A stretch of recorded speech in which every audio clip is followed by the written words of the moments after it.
Mga kapatid, magandang hapon po sa inyong lahat. Ito pong vlog ko na ito ay sasagot lamang po ako doon sa dalawang pseudo account or sinasabi nating dummy account na pinagsabihan po ako na ako daw po ay walang pinag-aralan. Mahina daw po ang aking isip dahil daw po baluktot na raw po yung ginagawa nitong mga illegal vendors na sila ay illegal na nagtitinda ay ipinagtatanggol ko pa daw at sinasabi ko raw po na marangal ang kanilang ginagawang paghahanap buhay. Nasabi ko po, nabanggit ko po na marangal ang kanilang ginagawang paghahanap buhay dahil doon sa, kung ikukumpara mo, doon sa mga magnanakaw, sa mga kurap, sa mga pusher, no, sa mga drug addict, sa mga nandaraya, lalong-lalo na sa online. Ang dami po niyan, may mga magagandang cellphone, mga magagandang computers. Masasabi mo bang marangal yung ginagawa ng mga ito? May mga sariling kotse, magagandang mga bahay, pero nandaraya, yan ay hindi marangal. Samantalang itong mga illegal vendors, sabihin na po natin, sinasabi ko pong marangal yung ginagawa nilang pagtitinda. Namimili sila ng konting paninda, galing doon sa konting puhunan na naipon, yun nga lang, talagang malas lang, sabihin na natin. Wala silang kakayahan na makakuha ng permit, makaupa ng magandang pwesto para pagtindahan, wala silang sapat na puhunan. Pero nagagawa nilang magtinda ng kanilang mga kakanin, sabihin na natin, kasi karamihan ng mga hinuhuli ng mga MMDA na yan ay itong mga street vendors. Doon naman po sa vlog ko, sabi ko naman doon, hindi ko po kinakampihan ito. Ang sabi ko lamang po doon, marangal yung kanilang ginagawang hanap buhay na kung huhulihin mo, magagawa mo naman talagang kunin yung kanilang mga paninda, sirain yung kanilang mga lamesa, mga upuan, sirain yung mga tolda, lahat na. Magagawa mo yun dahil nga yan ang inyong mandato. Pero ang sinasabi nga lang natin, paulit-ulit na lang ba to? Ilang taon nang ginagawa yan? Dekada na. Ang dami ng pumwesto dyan sa pwesto ng SOG. Hanggang sa marami na rin lahat naman ng nakapwesto dyan sa SOG. Pagkatapos ng kanilang termino, hindi naman naging maganda ang kanilang ang resulta. Hindi naman naging maganda resulta. Marami pa rin mahihirap, marami pa rin mga nagtitinda.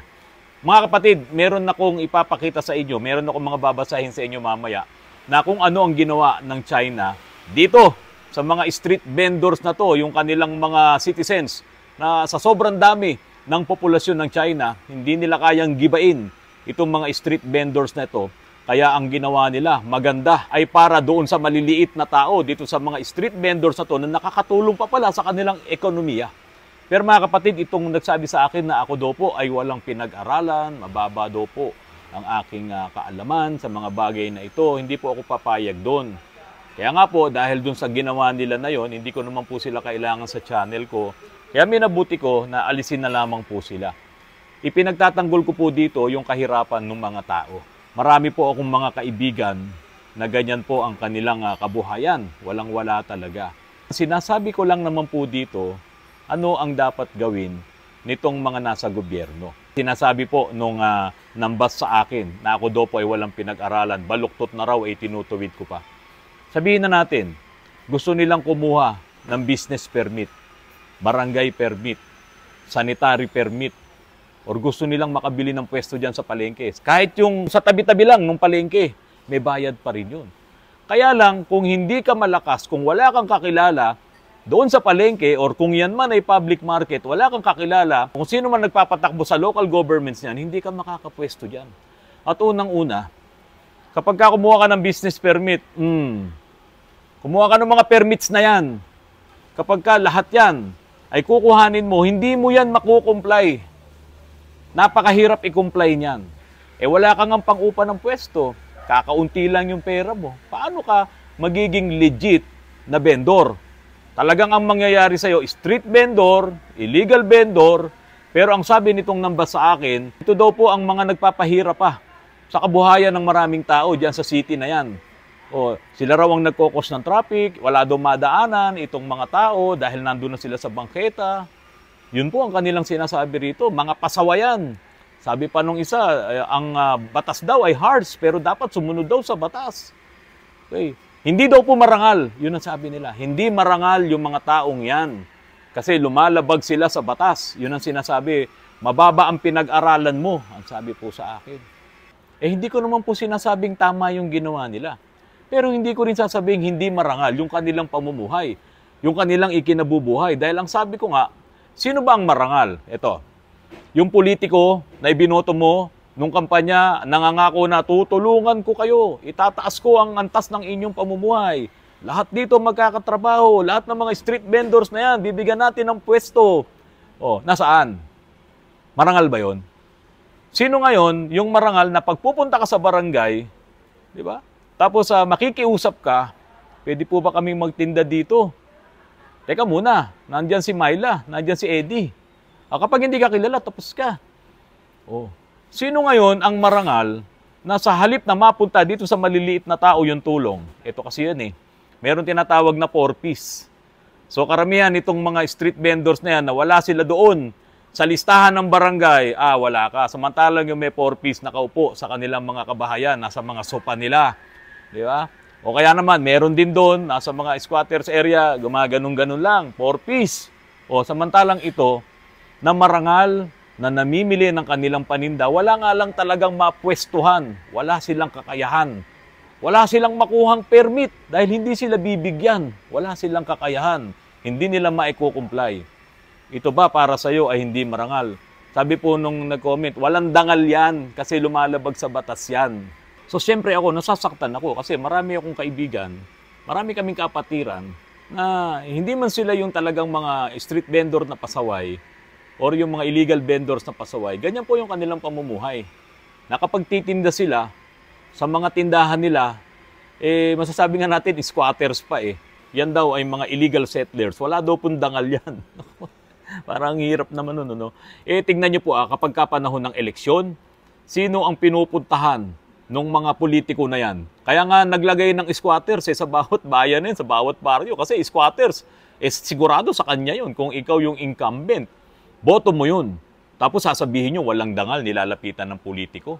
Hindi lang po kagawad. Simulan natin sa pinakamababa, yung mga SK na yan. Naging kagawad, naging barangay chairman, naging konsehal, naging mayor, hanggang pataas ng pataas yan, hanggang presidente. Pagka-eleksyon tutulungan ko kayo. Iboto nyo lang ako kapag nanalo ako. Pagagandahin ko buhay nyo. Nasaan? Sino ngayon ang kagalang-galang? Sino ngayon ang marangal? So kung ang babasihan natin ng karangalan, yung dangal, kung meron o wala, itong mga illegal vendors, itong mga squatters, illegal settlers na gumawa ng kanilang mga paglabag sa batas dahil nga talagang wala naman silang pupuntahan. Sila ay mawawalan ng dangal, mali po ang pakahulugan mo po sa dangal ng isang tao. Sa gobyerno, sa mga ahensya ng gobyerno, gaano kalalaki ang sweldo ng mga chairman, ng mga matataas na posisyon sa PCSO, sa SSS, sa GSIS, at sa iba pang mga ahensya ng gobyerno na malalaki talaga ang mga pondo na nakukuha. Pero yung mga ahensya ng gobyerno na yan, kung titignan mo, Philippine Charity Sweepstakes o charity para sa mga mahihirap Pero lahat po yan, ang tutok niyan, human settlement ang tutok niyan dun sa mga mahihirap Kasi po mga kapatid, hindi ko ipinagmamalaki ang China. Hindi ako believe sa kanila dahil sa ginagawa nilang pambubuli dito sa Pilipinas, pananakop diyan sa West Philippine Sea. Sa China po, nire-regulate po nila yung mga street vendors. Sa Beijing, naglagay sila ng mga lugar kung saan lang pwedeng magtinda itong mga street vendors na ito at kung ano lang yung mga pagkain na ititinda nila. Hindi nila yan hinuhuli, winawasak yung kanilang mga paninda, kinukuha yung mga paninda. So, niregulate nila yan, inilagay nila sa mga lugar na pwede lang pagtindahan. Street vendors po yan Tapos, sa Shenzhen, inalis nila ang ban sa mga stall. Kasi dati binan nila yan. Dito sa atin, inalis, winasak, tapos babalik-balik, ito na naman ang MMDA. So, hahabulin na naman sila, ito na naman ang MMDA, takbo na naman sila, wawasakin na yung paninda. Tapos sa sermon ng sermon, pinagsasabihan, kayo, mga pasaway kayo, mga illegal kayo. Sa Nanjing, street food vendors ay nakatatanggap ng minimum living allowance. Yun ang maganda. At isinama pa sila, in-enroll sila doon sa baseline medical insurance program. Itong mga street vendors, itong mga illegal vendor sa sinasabi niyong walang dangal. Ito ay binigyan ng China ng pagkakataon. At ang sabi nga nila, ang dahilan nila sa paghihigpit sa mga street vendors ay dahil sa kulang sa regulations. So, yan yung wala dito sa Pilipinas. Accountability. O ayan, yung mga nandyan sa LGUs, dapat ma-account nyo yan nasasakupan nyo po yan At yung mga city leaders, mga city leaders, itong mga mayors, gusto nilang maging urbanized yung kanilang mga lugar. Kaya nila yan ni-regulate. Pero hindi nila inalis, hindi nila pinagsisira, binigyan pa nga ng living allowance na ang street vendors ay mahalaga sa mga magsasaka na walang pag-aari na lupa na sasakahin. So kung baga dito yan sa Pilipinas, yan yung mga squatters, walang sariling lote na pagtitindahan, walang sariling bahay. So itong pagtitinda nila, itong street vending, ito ay makakatulong sa kanila, sa kanilang hanap buhay, no? Sa kanilang kabuhayan. At alam niyo po ba, ang Constitution po sa China, sabi po dito, provides people right to choose profession, occupation, and trade freely subject to any law that imposes reasonable restrictions on the exercise of the right in the public interest. This supports the street vendors' right to work. Yan ang Constitution ng China. Ito ay isang part. So, street vendors, meron silang right to work. No, street vendors, illegal yan kasi wala namang business permit yan. O kung ano man yung permit na meron sila, yun ang ginawa ng gobyerno nila. O itong Constitution, yun ang kanilang permit. Pero dito sa atin, wala niyan. Sa China, gaano karami ang populations nila doon. Dito sa Pilipinas, kakaunti lang. Kaya ngayon, hindi ka magtataka bakit si China ang ganda ng kanilang economy. O, di ba? Kung gaano sila nakikipagpalakihan ngayon dyan sa US. Pero marami rin silang ganito, mga street vendors. Doon po sa mga unang vlogs ko, tungkol dito, ang tanong ko, bakit wala ba kayong magawang paraan? Ano ba ang dapat nyong gawin para matulungan itong mga taong to? Pwede nyo pang gandahan to. Diba? Mas mababait tayong mga Pilipino. Mas mapapaganda nyo pa dahil kakaunti lang naman yung street vendors na yan, mas mapapaganda nyo pa yung ilalagak nyong tulong sa kanila. Ngayon, sasabihin mong walang dangal yung mga taong to. Bakit sa China? Hindi. Kasama pa nga sa constitution nila yan. Natulungan. No? Mayroon silang karapatan na magtrabaho. Right to work. Tapos binigyan pa ng allowance. Binigyan pa sila, in-enroll pa sila doon sa baseline medical insurance program. Dito ba sa Pilipinas, hindi kayang gawin yan? Kayang-kaya yan. Kaya nga po sabi ko, hindi ko naman kinakampihan tong mga street vendors na to.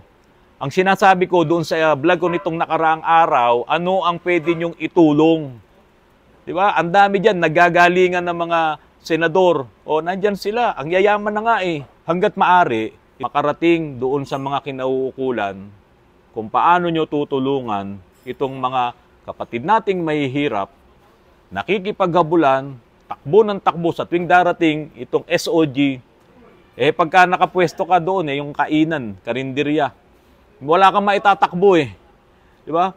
Pagkatapos ng kanilang operations, napakasama ng loob ng taong to. Ito sa tingin mo ba, itong mga taong to, kapag ito'y naupo na lang at nagkibit balikat na lang, sa tingin mo ba, ang isipin nila? Sana mawala na kayo. Yun ang pinakamahirap. Ang pinakamasarap, nakatulong ka, nabigyan mo sila, tinaas mo yung kanilang dangal. Sige, malis muna kayo dyan, isara nyo muna yan, tutulungan namin kayo, gagawa tayo ng paraan.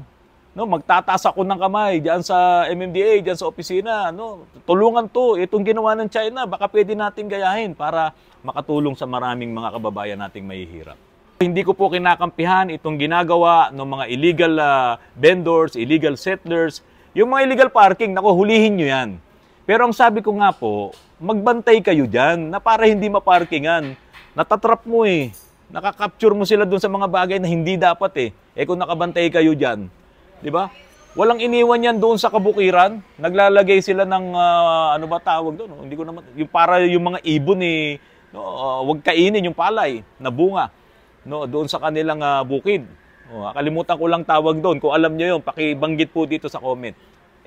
Yun nga, walang buhay yun Pero kinatatakutan ng ibon na may buhay. Eh kung maglagay kayo ng buhay na enforcers dyan na magbabantay dyan, 24 hours, shifting, o di walang magpapark dyan, ito po ay para sa inyong lahat. Diyan sa MMDA at sa mga illegal vendors.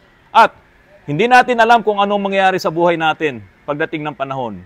Hindi mo tanaw ang bukas. Ang natatanaw mo lang kung ano yung nasa harapan mo ngayon. Kahit gaano ka kayaman, kahit gaano ka kakilala, kapag biglang dumating sa'yo, yung ikababagsak mo, babagsak ka. Mga kapatid, maraming salamat po. Magandang hapon po sa inyong lahat.